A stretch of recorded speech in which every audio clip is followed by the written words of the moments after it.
Inferno, the movie, was just premiered in Florence. Here's what the filmmakers had to tell us about making the movie based on the eponymous book by Dan Brown.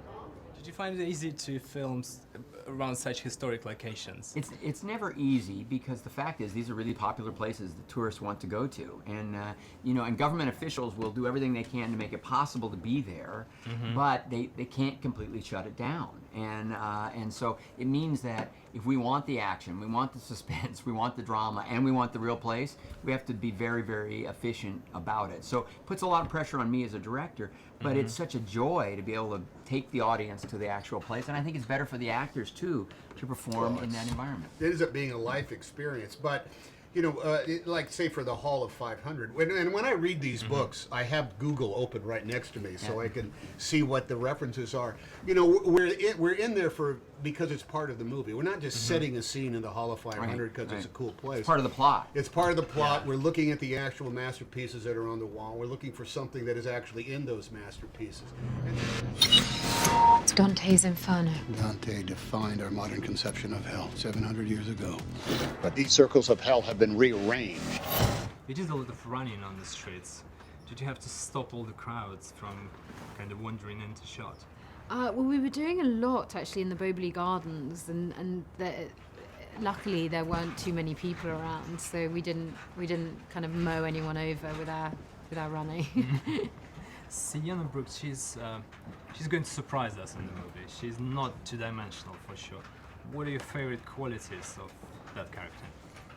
She was great fun to play because she's operating on many levels. She is sometimes in a scene where she's seemingly one thing, but actually there's something else going on at the same time. And for an actor, that's really fun to play. Florence was almost a character on its own in the movie. As Tom Hanks told us, staying here for a month, he treated like one big holiday.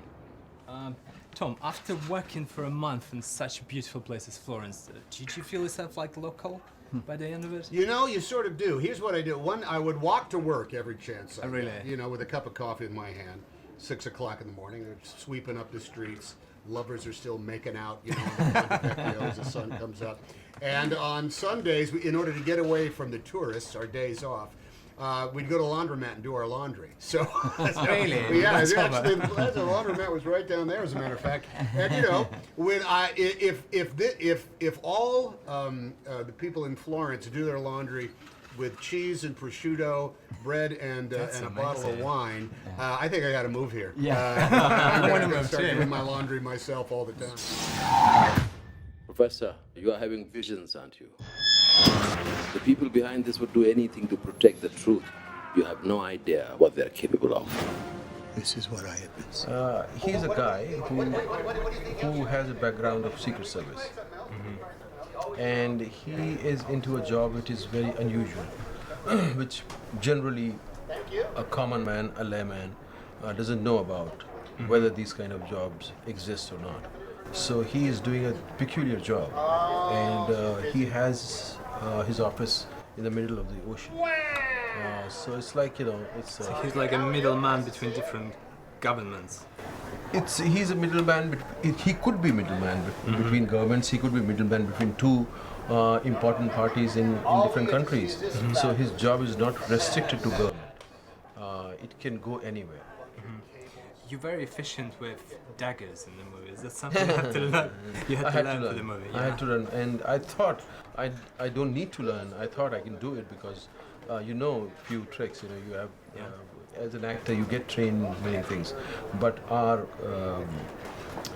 action choreographer, he insisted that we should practice each and every movement. Right. So we had to rehearse for a few weeks before we shot. You're a dangerous man now. It appears you're out of options. Tell me about the threat known as Inferno.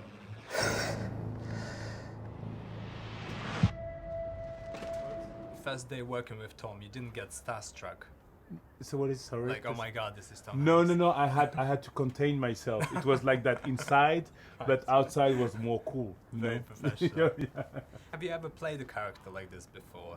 No. Like action hero? No. This is the first time that I had to to play a serious guy without a smile.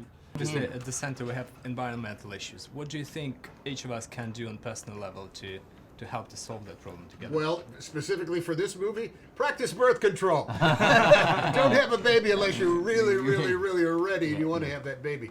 But there's things that we have to live our lives in which we make 1,000 decisions every day that will contribute to making the world a better place. And the more educated we are, the more that we can make those decisions. I think if you're running a business, try to run the business in a responsible way. But I think the most important thing we can do is influence our leaders, because until society and governments shape the policy, there's only so much that any of us as individuals can do. But we can put pressure on our leaders to keep working in that direction. Well, specifically for this. Please like my video, comment or subscribe to my channel, and I'll see you all very soon.